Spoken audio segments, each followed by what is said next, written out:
We have some interesting things to talk about, and I have more of my ignorance to display tonight. So we can look through what's, I think, one of the more challenging parts of Revelation tonight in chapter 17. We're going to be covering chapter 17 and 18 tonight. So this is not working. All right, so here's what we've got tonight. This is our outlines. Anybody need the sheets? All right. We may need some pastor outers.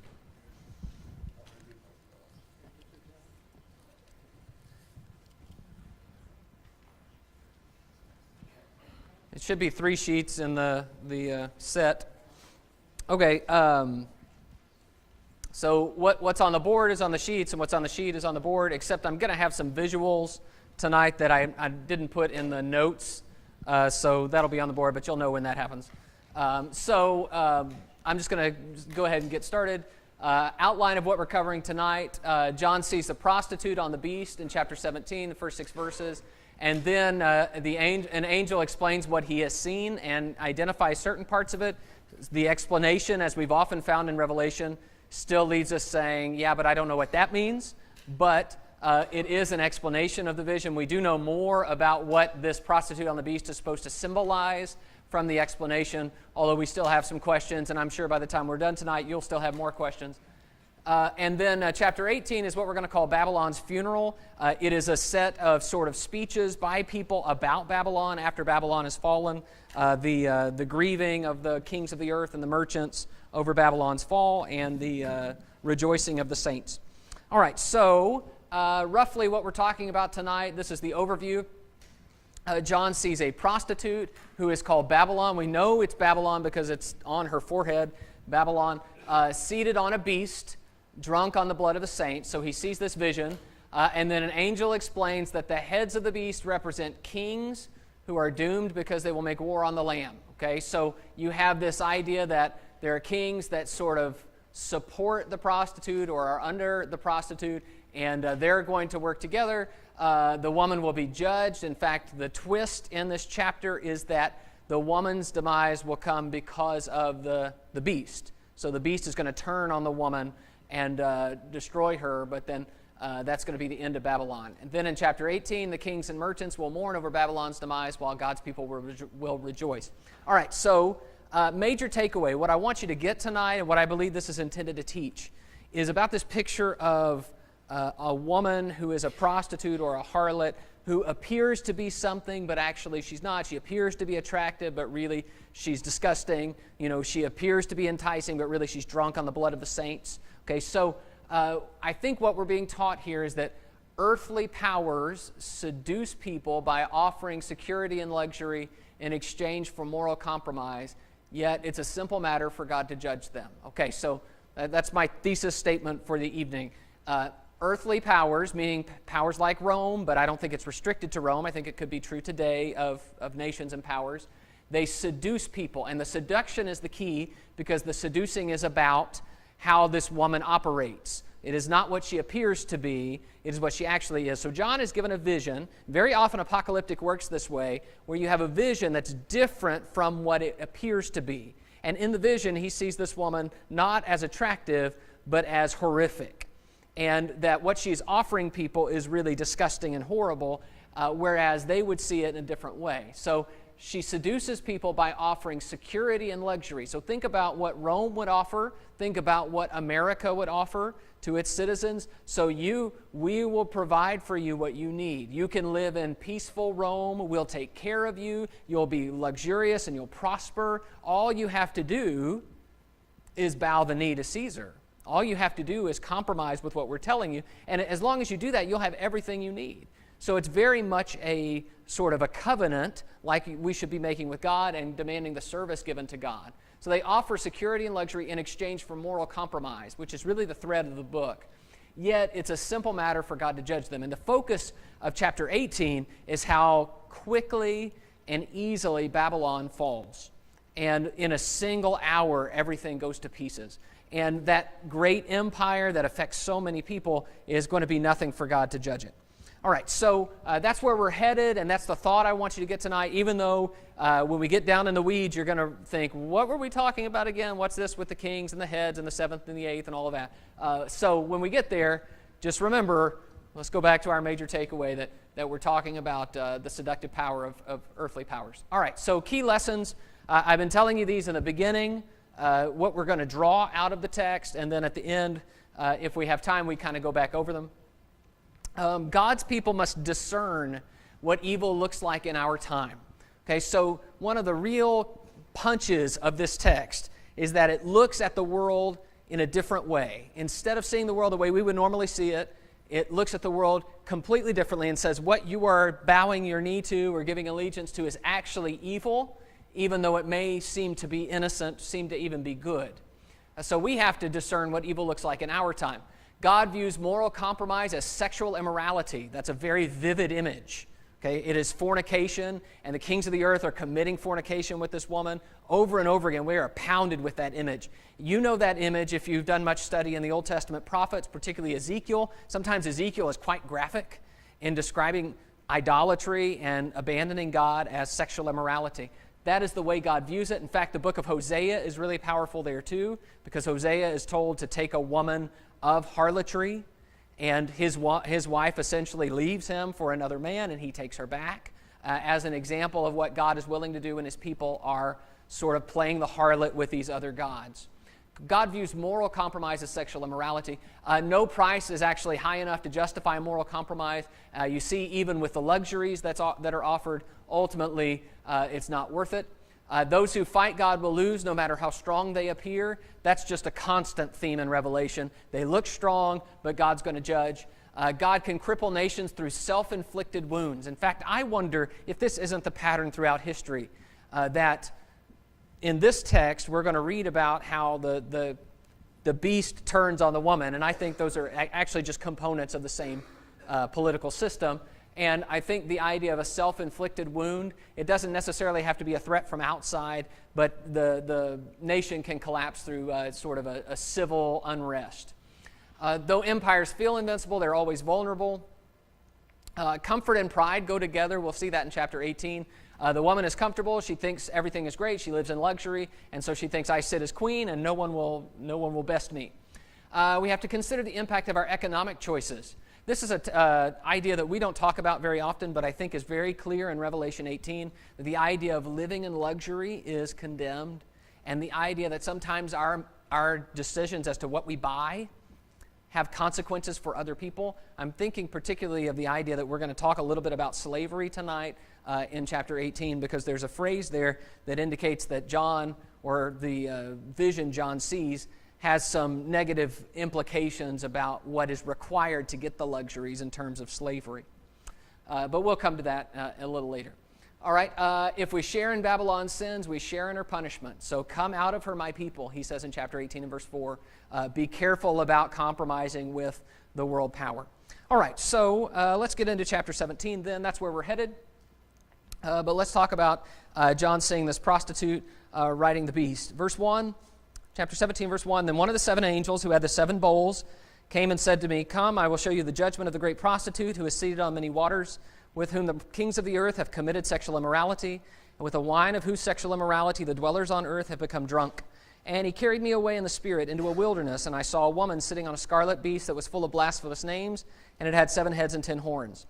The woman was arrayed in purple and scarlet and adorned with gold and jewels and pearls, holding in her hand a golden cup full of abominations and the impurities of her sexual immorality. And on her forehead was written a name of mystery, Babylon the Great, mother of prostitutes and of earth's abominations. And I saw the woman drunk with the blood of the saints and the blood of the martyrs of Jesus. When I saw her, I marveled greatly. All right, I believe that these chapters are best understood as elaborating on the 6th and 7th bowl. Do you guys remember last week we talked about the 7 bowls of wrath, and the 6th bowl was that idea of the nations gathering for a great battle. It's the Battle of Armageddon. It's there in the Valley of Megiddo in the 6th bowl, the middle part there of chapter 16. And then there is in chapter 17 the judgment of Babylon with the great earthquakes, and the great city fell. So I think what we're seeing here just in the same way we've been cycling back and forth. It's not a story like we would tell a story that goes, this happened, then this happened, then this happened. It is instead a cycle where we just keep going over the same things to describe how Babylon is going to fall, how Rome is going to fall, and what that's going to look like. So, the reason I think it's elaborating on the 6th and 7th bowl is because it says one of the angels with the bowl. Do you see that in verse 1?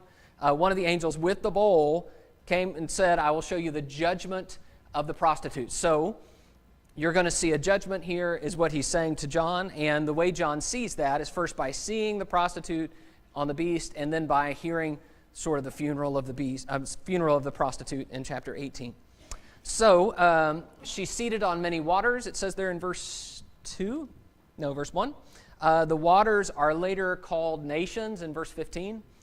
Which just, and has lots of other words there in verse 15, peoples and multitudes and nations and languages. But the idea is of a power who is sort of brought into power by great allegiance, a universal type power.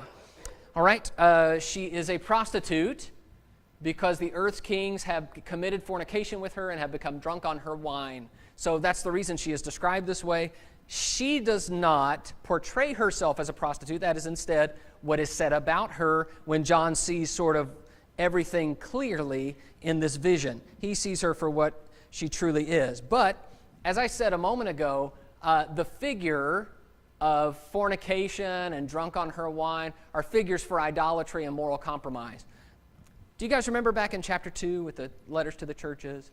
There's a letter to the church at Thyatira where it says, you have that woman Jezebel there who entices my servants to commit sexual immorality and eat things sacrificed to idols. I think it's the same idea that it's not necessarily that now it might be literal that she's actually encouraging people to commit sexual immorality, literally, but more likely is it's compromise with the surrounding culture, which was idolatrous. So when you compromise with that, you commit adultery or fornication with the prostitute here. So that's the idea, and we've seen that picture over and over again, but it's certainly not literal sexual immorality.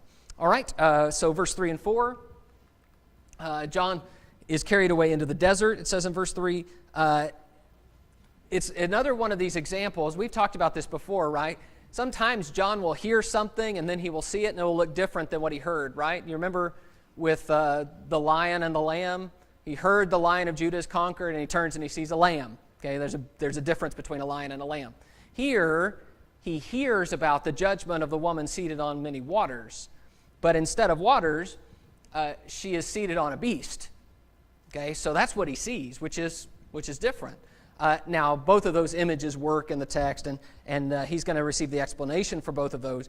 But the beast is the focus of what he is going to see and what he has questions about. All right, so this is certainly the beast of 13:1. Okay, you guys remember the beast coming up out of the sea, and then the beast almost dies but doesn't, and then everybody worships the beast. Who's like the beast? Who can make war with the beast? Okay, it's the same beast because the descriptions are almost exactly the same, where you've got the 7 heads and the crowns and all of that that are almost identical here. Is this a parody of coins featuring the goddess Roma? Okay, the reason I ask that question is because there are actually some coins from the time of Vespasian that are of a woman seated on 7 hills, which we'll talk about in a minute, are talked about in verse 9. The 7 heads that the woman is seated on are 7 hills. So I tried to get a picture of this. This is the coin that I'm talking about, Vespasian. Let me see. It is a sestertius, which is a unit of money. So this is Vespasian, and then this is the goddess Roma. Roma representing the city of Rome. And you see her, she's sitting on, you can't see it very well up here, but this is sort of a drawing of what this should look like if it wasn't all corroded. And you have the hills that she's seated on. The reason that's important is because Rome was famously set amidst 7 hills. And then you also have the wolf down here that's supposed to be the one that took care of Romulus and Remus, who established the city of Rome. But you have, you see the woman seated, and almost always, I've looked through a number of these coins, almost always when you see Rome pictured, the goddess Rome pictured, she's sitting somewhere like this. And you can see what that is. That's just a representation of the city in power and the sort of the amazing nature of the city. And you can see if John were to see this and it be a parody, instead of her sitting here, comfortable and at ease, she's really seducing people to do wrong. What's really in her hand, some of them have something in her hand. What's really in her hand is the cup of abominations and sexual immorality. What really is going on here is much more sinister than just this idea of, it's Rome and everything's good because she's in charge. So I wonder if that's not part of what's going on with the vision, that he's being shown this vision to say, no, you guys need to see what's really happening in your everyday events. And I think that would be a startling thing for us if we were to take a common image that you and I see all the time and then see it sort of cast in a much more sinister look. I think that might be part of what's happening in this vision, that he is seeing something the way it truly is. All right, so let me turn my page here. The emphasis of the image is that she is seductive. Okay, so that's what we keep seeing. She's trying to seduce people, and there's a twist. Her cup is actually full of abominations and fornication. Her name is tattooed on her forehead, verse 5. Babylon the Great, mother of prostitutes of the earth's abominations. So she's not what she appeared. She appears to be a lady. She's really the mother of prostitutes. You get all this. So think about a political cartoon. Okay, if you ever read a political cartoon, sometimes you're like, I wonder what this is. But when you see something on somebody's forehead, it will tell you exactly what it is. That's what we've got here. Just in case you were wondering, who is this? Well, it's Babylon. It's the mother of prostitutes and earth's abominations. The question is, so what does that mean? What is Babylon? We'll talk about that in a second.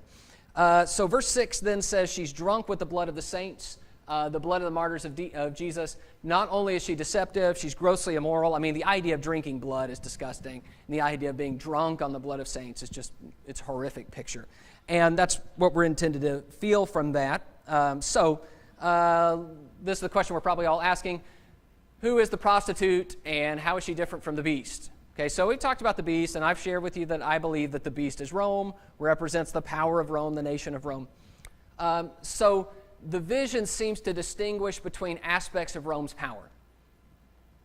The beast represents its imperial power, while the prostitute emphasizes its seduction and deception, especially in economic matters. So I think what we're doing is we're kind of seeing different ways Rome works and Rome's power works, working together. They're united together. The one is sitting atop the other, but they're not always going to be in sync because later on the beast is going to turn on the prostitute. So that seems weird. I don't know if that seems weird to you. It seems weird to me. So I wanted to give you like a mental picture to try to help us see how that might be, where the different parts of the same thing could be separated into different characters. So think of political cartoons. I keep coming back to this. You remember we did this in the first lesson. But I just want to show you some political cartoons, and I don't have my printout here, so I don't remember exactly which ones are going to come up. So we get to find out together. Okay. So this is one about Hawaii. So I tried to use historical ones because if we use modern ones, we might make each other mad, and I don't want to do that. But these are historical ones. So here you've got, who's that? That's Uncle Sam. He represents the United States, okay? And this woman represents Hawaii, and she's got prosperity. This cartoon is about how during this era, the United States was interested in annexing and looking at Hawaii, but also in the turn of the 20th century, there was involvement in military occupation in the Philippines. And so you've got all these good things that are coming from Hawaii and then from the Philippines. They just want more soldiers. So you've got a message there, but you've got these pictures that are used to represent things and put them in sort of a short form. Here you've got... this is 1957 to 61. I know this may be modern to some of us, but it's not that modern anymore. But you've got, this is, okay, well, who is she? She's peace, see? She's got it on her dress there. So all these things that are happening, and she's saying help, she's worried about this, and she wants the White House to help. So you have peace personified, and all of this is a person representing a situation that is concerning to the cartoonist. All right? Here, and this is where I'm going with the idea of separating a person into two different images. Here you have Uncle Sam, who represents the United States, and who's he talking to? He's talking to U.S. foreign policy. So he's talking to himself, right? Okay, because what the U.S. does abroad is what the U.S. does. But you see, it's dividing America into America and America's policy, and it's making a statement about how it's going to be difficult for U.S. foreign policy regarding Syria because of the threat of communism, all of that. Okay, so you get the idea, though. We can separate that out, and we don't have a hard time with that. It's more helpful when we know what each part is, but the idea is pretty clear that we've got a message that the author's trying to communicate. Here's another one. This is the U.S., okay? This is moral leadership in condemning the race riots. I'm not sure which race riots this was, but over here you got LBJ, and he is riding the horse of politics as usual, okay? So, well, LBJ is president, okay? And so you have the idea, well, is the U.S. different from the president? You know, you've got all these different things, but the separation is necessary to try to make the point about what the author's trying to say about how LBJ has something he needs to be riding. He needs to ride this horse instead of this horse. So you get the point. You may not agree with all the politics of that. I'm trying to get the point across. The point is, oh yeah, here's the woman. The point is that you can separate the person out, and in doing so, you communicate something about the different aspects of that. So here's the picture of the woman. This was the best picture I could find. I did Google this. I told some people, if you've got some time to kill and you've got a high propensity for crackpots, go ahead and Google Revelation 17 and the woman and the beast. This is, but you see the beast, you see the horns, you see the many waters, but the idea of, and she's got the cup in her hand, the idea of a mental picture that I think we're intended to get is what we've got. So, what I'm trying to say is, I think that the woman is representing the same thing, but in more of a seductive and more of an economic appeal, whereas the beast is, in my view, all about power. And so those things meld together at some stages, but if the economics fall apart, then the power is lessened, and sometimes if the power is lessened, the economics fall apart. So those things interrelate, but I think they're divorced here for the purposes of illustration. Particularly, I believe what this vision is intended to communicate is watch out for the seductive power of the economics of Rome, of the empire in which you live. All right, so where are we? Okay, so we need to talk about the explanation of the vision now. We're in verses 7 to 18 now. So in verse 7, the angel says that I'm going to tell you the mystery. The vision is repeatedly called a mystery. That means it needs interpretation. It's a mystery that has to be revealed or has to be uncovered. And it also is a mystery in the sense that it's not something that's readily apparent without some kind of revelation.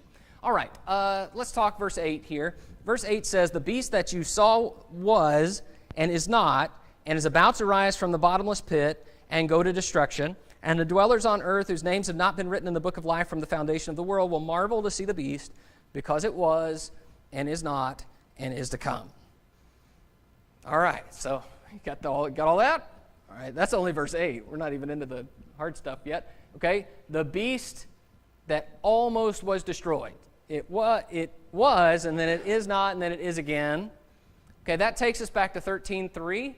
I don't know if you remember when this beast first came out of the sea.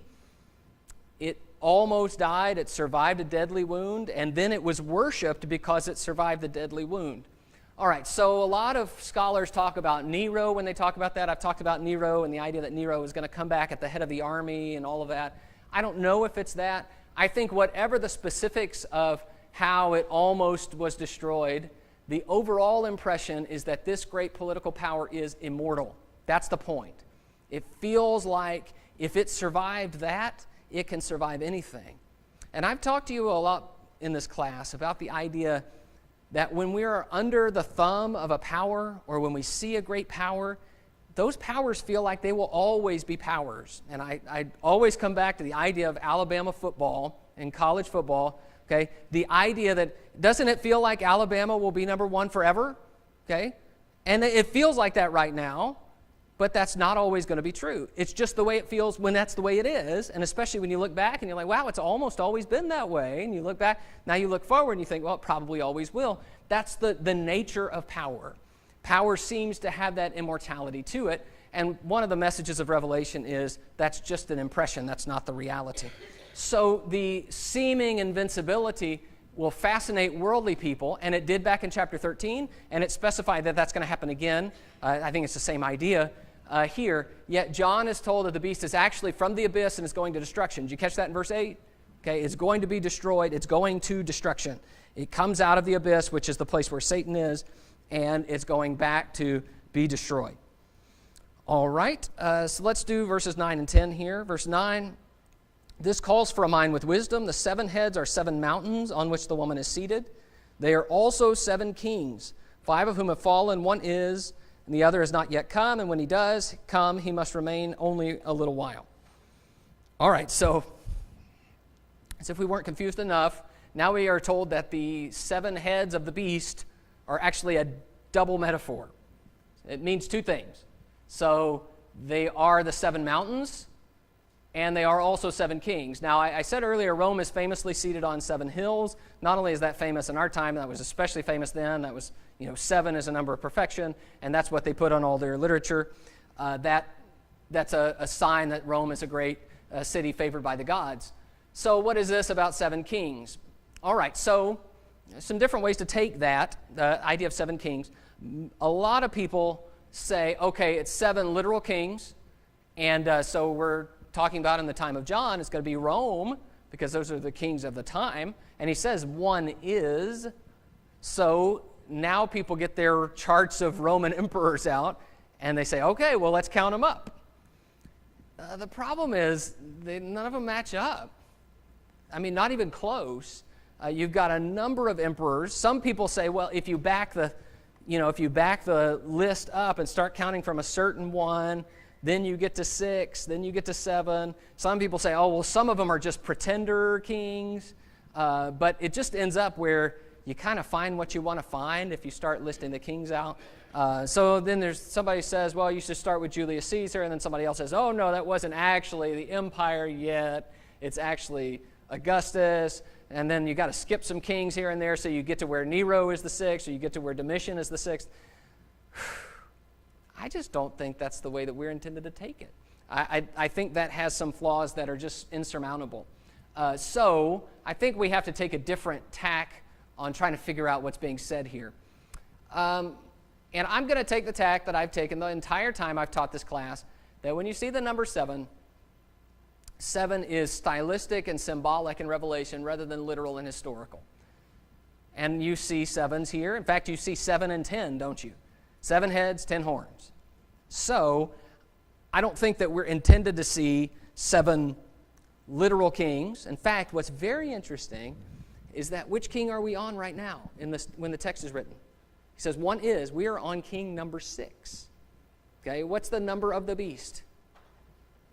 666, all right? So it seems to me that maybe we're just talking about the idea. And when we went over that, I told you I think the 666 is the idea of just he is utterly imperfect, completely evil. Okay, and I think that may be the same idea here. As he's persecuting the people of God, this is just an evil king. One scholar said this is a man named Caird. He said the 7 kings are representative of the whole series of emperors, and they would remain 7 no matter how long the actual list happened to be. Does that make sense? So you could have 30, 40, 50 emperors, but there's only going to be 7 emperors in John's vision, because it's about a vision of the perfect, complete number of emperors. So I think that's the way we're intended to take this. This is the complete number of evil rulers. John's readers are in the 6th king. So I think the idea there is, if you look at it, there are 7 kings. So we're in the 6th. There's more trouble to come, okay, from these evil kings. But Christians can take comfort in the fact that the days of this kingdom are numbered. Okay, the days are numbered. We're in number 6, but hey, number 7 is just around the corner, and then there is going to be an 8th, but he's not going to last long. We'll see that in just a verse or 2 here. So I think that's the reason it's written this way, is to give comfort to the people who are reading it. All right, verse 11. As for the beast that was and is not, it is an eighth, but it belongs to the seven, and it goes to destruction. When you figure that one out, let me know. But I will just say, the eighth king's not explained, except it's similar to the others. It's of the seven, and he will swiftly go to destruction. So I don't know what that's intended to communicate to them, except maybe there's more, but it's got a short life. So that's what I'm going to say about that, because a lot of that, to me, is just unexplained. All right, 12 and 13. I'm going through this rather quickly. I'll ask for some comments here in a second, but I want to try to get through all of this tonight. Verse 12, and the 10 horns that you saw are 10 kings who have not yet received royal power, but they are to receive authority as kings for 1 hour together with the beast. These are of one mind, and they hand over their power and authority to the beast. So now we're told about the horns. Okay, so you had 7 heads. We got to explain the heads. Now you got 10 horns. Horns represent kings who will have authority and cede it over to the beast. So the reason they're ceding their authority, they receive some authority and they give it up to what I believe is Rome. The reason they do that is because they are of one mind. The idea is they are committed to ally together to defeat Jesus and his people. That you see in verse 14 there. They're going to make war on the Lamb. So I want you to take that and connect it. I put the verses on the board here. I want you to take that idea. They are gathered together to make war on the Lamb. That's what happened in 1614, the Battle of Armageddon. The kings of the earth gathered together in the great day of God Almighty. In 1919, they're going to gather together with the beast and the false prophet and fight, and Jesus is going to come and destroy them. In chapter 20, there is a last offensive of Satan. He gathers the people together to surround the city of God. I believe these are all the same idea, which is these are people who are gathered to defeat Jesus, and they all lose. Every time it's described, they lose, except 16, which just doesn't go into the outcome of the battle. But the idea is it's not even an obstacle. The kings of the earth can all gather together.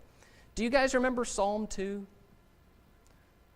Psalm 2 says, why do the nations rage and the peoples plot a vain thing? The kings of the earth gather together against the Lord and against his anointed, and the Lord will laugh. Okay, it's not a problem for God when people decide they're going to stop God. And I think these passages show in some way that this is something that's happening in their time, and that they need to look to what God can do in that time and be reassured that even though it appears that they are being targeted, that doesn't stop God. That's not a challenge for God. So they lose. Jesus is the true King of Kings. You see that in verse 14. He is Lord of Lords and King of Kings. That was a claim that the emperors made. But Jesus is the true King of Kings. All right, so the prostitute has universal influence. You see that in verse 15. She has peoples, multitudes, nations, and languages that she sits on. And verse 18 says she is the great city that has dominion over the kings of the earth. That's another reason why I think she has to be affiliated with Rome in some way. The great city that has dominion over the kings. But what happens to the woman is that she is judged. Verse 16, and the 10 horns that you saw, they and the beast will hate the prostitute. They will make her desolate and naked and devour her flesh and burn her up with fire. For God has put it into their hearts to carry out his purpose by being of one mind, handing over their royal power to the beast till the words of God are fulfilled. All right, so you've got these kings that are allied with the beast, and they will, along with the beast, hate and destroy the prostitute. Okay, so I think what we're talking about here with so you got that picture of the woman on the beast, you got the heads, suddenly the heads turn on the woman. Okay, suddenly she is going to be gored by those horns. Suddenly she's going to be judged. I think the idea is internal turmoil will afflict Rome and will cause economic downfall. The way Babylon's downfall is described is money. That's in chapter 18. It's obvious that we're talking about economics. So something is going to happen that's going to cripple the empire by some kind of internal turmoil that's going to be economic in nature. And what he stresses here is that God did it. In verse 17, do you notice that? God has put it into their hearts to carry out his purpose. So God is judging her through this internal turmoil.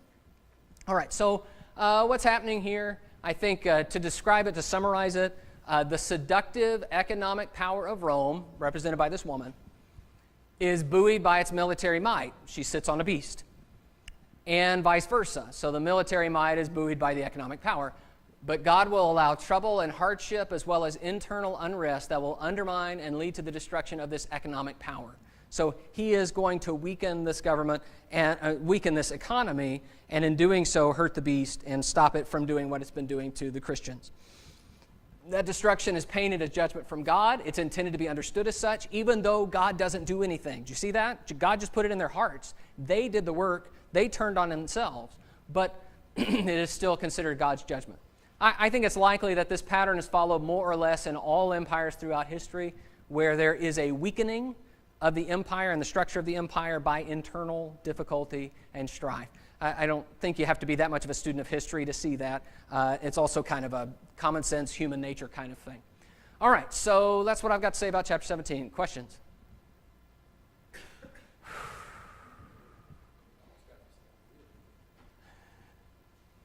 I don't know.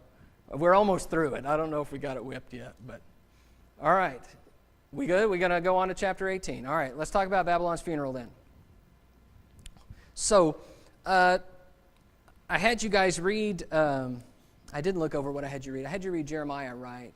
There are a number of these songs in the Old Testament prophets where it is a description of the fall of a nation or a power from the perspective of all the people who get to gloat over it and who are happy that it happened, and sometimes people who are sad or shocked that it happened. But that's a very common tool in the prophets. One man called it a prophetic taunt song. Okay, so it's a prophecy because it hasn't happened yet. But it's also kind of a taunt song. Ha ha, look what happened to you.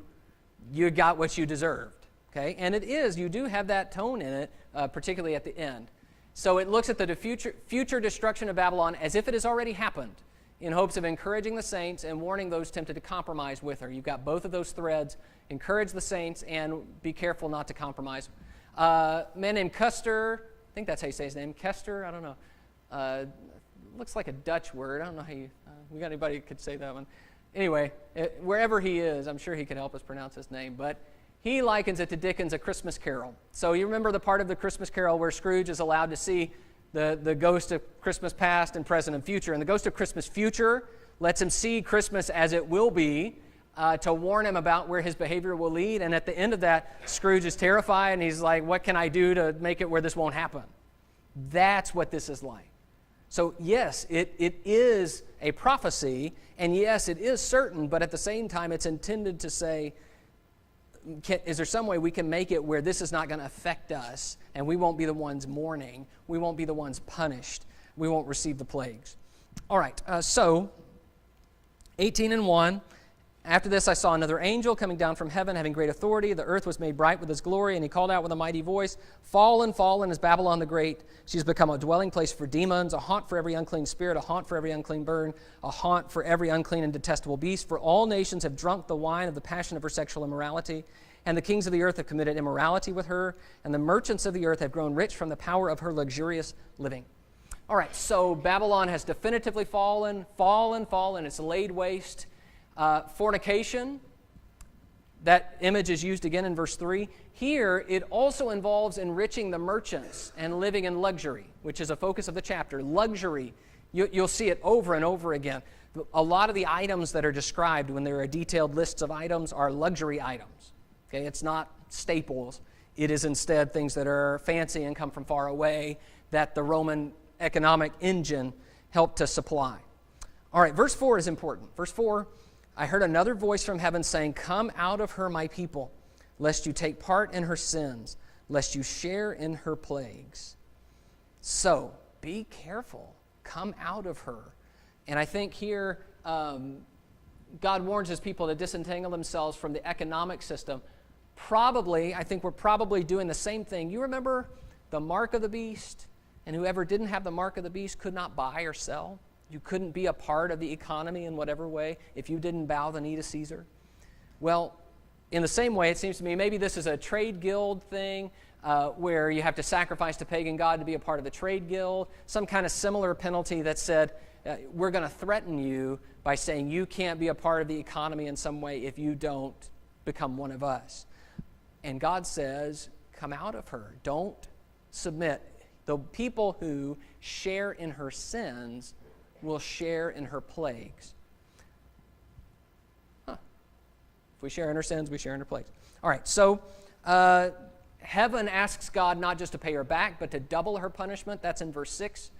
Okay, and then verse 7, she glorified herself and lived in luxury, so give her a like measure of torment and mourning, since in her heart she says, I sit as queen, I am no widow, and mourning I shall never see. Okay, what do we call that? We call that pride, right? Okay, I'll never have it. Nothing bad will ever happen to me. I deserve better. I am a queen. I'm the one in charge. I'm the boss. And so it's an interesting thing how when we begin to prosper, we somehow tend to get the attitude that we deserve what we have and that we deserve for other people to supply it, even if they suffer, and that nothing bad will ever happen to us. That sense of pride seems to be correlated to when we have luxury. Another focus of the chapter is how quickly Babylon falls to pieces. Okay, you see that in verse 8. In verse 8 it says, in a single day. In verse 10, it says in a single hour. Verse 17, a single hour. Just over and over again. Just how quickly this happens. Because you wouldn't think these kinds of things happen quickly until you go through it. And when you've been through economic downturns and depressions and things like that, it is the suddenness that is most startling. So that is part of the surprise that's a part of the song. Okay, so you've got a couple of sets of people, the kings of the earth who were once involved with her. Remember back in chapter 17, the kings of the earth were seduced by the power of this woman. Now they lament and they keep their distance because they're afraid. That's what it says there in verse 10. They stand far off in fear of her torment. They don't want to be punished with her. Then you have the merchants who lament their loss of income from exotic goods. You see those goods, verse 12. These are the kinds of things I was talking about, 12 and 13, that a lot of them, some of them are staples, but a lot of them are luxury goods, different spices and things that were imported from far away. And at the end of verse 13, it says, slaves, that is human souls, which seems to me to be a comment on that they don't even, whatever it takes, even if it means enslaving people, sure, whatever we need to justify the standard of living that we've gotten to. All right, verse 18. What city was like the great city? It's what the merchants call out, the seafarers call out, which sounds a lot like who is like the beast. Do you remember how they said that? Now, who was like this? Who was like this great city? It sure was something while it lasted, wasn't it? But instead of it being in the moment, now it's past tense. So everybody's just going to say, wow, that was really something. Where now, in the moment, they say, nothing will ever happen to it. All right, so verse 20, there's a turn here. In verse 20, rejoice over her, O heaven, and you saints and apostles and prophets, for God has given you judgment. God has given judgment for you against her. So much of Revelation is about this, that when God's people cry out and say, God, help us, we're being persecuted and killed, and God says, wait a little while longer, wait. Now God acts, and now rejoice because God has vindicated you and given judgment. All right, and then an angel throws down a great millstone to symbolize the violent destruction of Babylon. So verse 21 to 24, he says that. And specifically, you have the idea in verses 23 and 24, sorcery and deception and the persecution of righteous people, they're all avenged here. That picture of an angel throwing down a stone and saying, so shall Babylon fall, comes from Jeremiah. All right, so what do we got? 30 seconds? I don't know, maybe we should all just take a deep breath. It's important that we be able to look behind the things that we do and the things that we're comfortable with and see what evil looks like. Because evil is going to take on different appearances in different eras. And we have to be aware enough to discern that. It's not always going to wear a name tag, and it's not always going to look the same. And this book teaches us to question the things that we might take for granted, especially as regards our economic system and our governing system. God views moral compromise as sexual immorality. This is unfaithfulness to God. No price is high enough to justify it. The people who fight God lose, no matter how strong they appear to be. God can cripple nations through self-inflicted wounds. Okay, don't you think that's interesting? That could include a nation like our nation. Okay, that even even though there are good things in our nation, that those kinds of things could happen to us as well. Though empires feel invincible, they are always vulnerable, and that God doesn't need a special way to infiltrate a nation. He can take them down. It's an easy thing for God to judge them.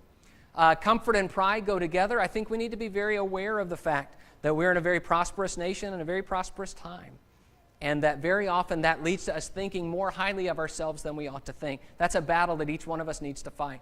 Consider the impact of our economic choices, and if we share in the sins of those around us, the society around us, we share in the punishment that they'll receive.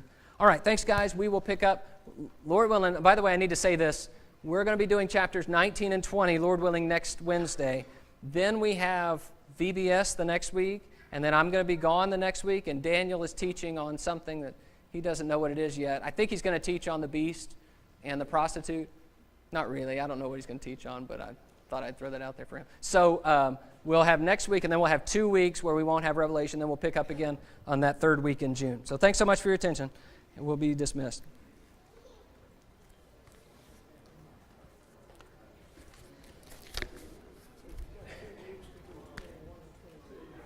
Mm-hmm. Well, I'll have that last class. I'm going to do